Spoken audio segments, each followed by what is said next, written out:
Hello YouTube, this is Lance Cannibal, and today I'm going to be doing a basic video on field stripping the 1911.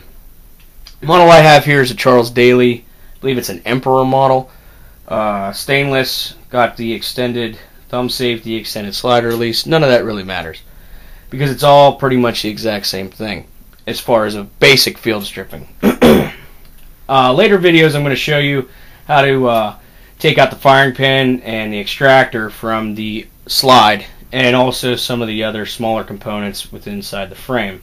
But for now, it's just going to be quick and dirty field stripping for when you get home from the range with your brand new 1911, and you want to clean out the barrel, clean out the slide, and make sure everything is running good. Basically, with the obviously the first thing that we're going to do before we take apart any firearm or handle a firearm is we're going to clear it. Yep. Take out the magazine, and as you can see, the chamber is empty. Now, you're always going to want to make sure you take out the magazine. Some people forget to take out the magazine, and with most handguns, if you leave the magazine inside of it, you will not be able to take the slide from the frame. And it's just going to frustrate the hell out of you until you feel like an idiot when you finally realize, oh damn, magazine's still inside the frame. So, obviously, take that out. It's always good to take it out anyways whenever you clear a firearm. To start off, what you're going to do is you're going to basically orient the muzzle towards yourself. You've got a couple components here. You've got your barrel, which here's the muzzle right here. You've got your barrel bushing, which is this piece that goes around the barrel, and you have your recoil plug, or recoil spring plug. What you're going to do is you're going to push down on that recoil spring plug and make sure you keep positive force on it, because that recoil spring is going to compress, and when you slide the barrel bushing over, that recoil spring is going to be free to go. So if you slip off or something like that, you might get hit in the face. So always keep good control of the recoil spring plug. So like I said, you're going to push that down, and then you're going to rotate the barrel bushing clockwise, or I guess to the left side. Then you're going to slowly let the recoil spring plug come out, and then you'll be able to take out the recoil spring. If you rotate the barrel bushing counterclockwise, then you'll be able to take it out of the slide.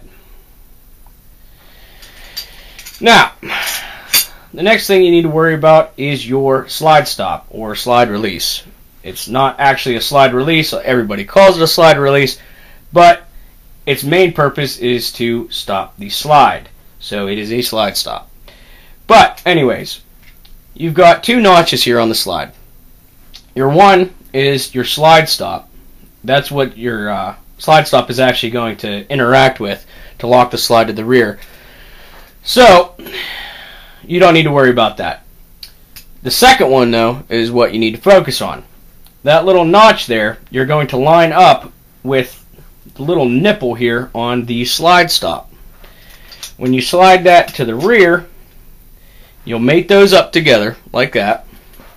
And as you can see on the opposite side of the frame, this little nipple right here, that's the rod that goes from the slide stop through the frame. So you're going to push that down, and then you'll be able to pull the slide stop from the frame. By doing that, you can now take the frame and slide it completely off the slide. Inside the slide here, we have the barrel, and we also have the recoil spring guide rod.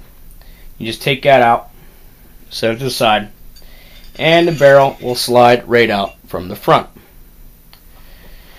Now, the main things that you're going to want to clean inside of your slide here are basically inside the guide rails here. You can see that there's kind of some rails milled into the slide, and that's what rides on the frame. So you're going to want to clean those out, and you're also going to want to clean right here, and that's basically the base of where the firing pin is located.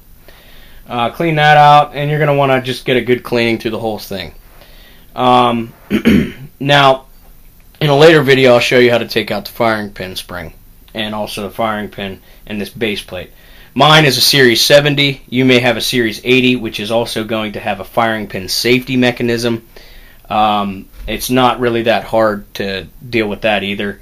That's more of just another part inside of the frame that you have to worry about putting back together. It's a little tiny thing, and it's kind of frustrating to get it put back in the frame correctly.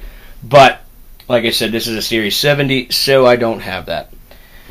Now, to put the weapon back together, you're going to take your barrel and you're going to slide it back in from the front of the slide back. You're going to sit that in like that. Then you're going to take your recoil spring guide rod and you're just going to set that in there right above the barrel.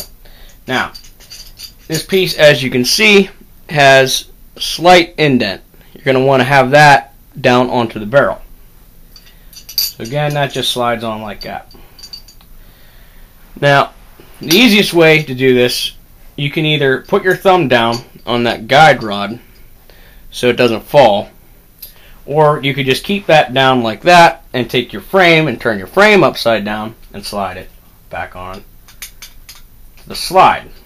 I usually find that a little bit easier. You do that, then you can flip it back over, and you're going to want to line that notch back up on the slide with that square hole there where the slide stop is going to interact with it. So, now the main thing that you're going to do when you put your slide stop back through the frame is you have to get it into the hole that matches up with the barrel linkage underneath the barrel. So, basically, that piece right there, you need your slide stop, the post on your slide stop, to go through there and mate up with it. So, when you put the frame back on, get that lined up. You might have to move the barrel around a little bit. And as you can see down through all the way. Now, once you get that in, give it a little wiggle. It'll pop right through. It'll mate up with that linkage. Slide the slide forward, and now you're going to be dealing with the business end again. So, you could do this a couple different ways. You could put the recoil spring back in and then deal with the barrel bushing. I tend to do the barrel bushing first, so that way I don't have to try to wiggle it back and forth to slide it around through the slide or the recoil spring. So I do the barrel bushing first. You're going to have it basically pointing off to that way, and then you can slide it over, and then that's going to lock in place and it won't come out. Then you could take your recoil spring and kind of line it up with your recoil rod, which you won't be able to see on the camera, but you can kind of feel once it wraps around it. And you take your plug and put that back down through. Again, keeping positive control of it, and then just swing the bushing back over and it'll lock to keep that plug in place. So, now you have a fully functional 1911 put back together after you've cleaned it. If you have any questions, you can go ahead and post them in the comments section. Again, I don't know what kind of questions you might have, but feel free to ask them if you need to. Thanks for watching, and have a good one.